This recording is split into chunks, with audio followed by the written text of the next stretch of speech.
বেশ কয়েকদিন আগে হাজবেন্ডকে বললাম, রোজই তো তুমি বাজারে যাও, ছেলে আনারস আনারস করছে আজ কয়দিন ধরে, তুমি বাজারে যাও, একটা আনারস আনতে পারো না?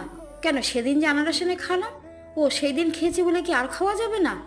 আজ একটা আনারস নিয়ে এসো। সে তো বাজার করে আসলো, সব ব্যাগ থেকে সব সবজি টবজি সব কিছু নিজেই বার করেছে। আমার শরীরটা খুব খারাপ লাগছিলো, তাই আমি শুয়েই ছিলাম।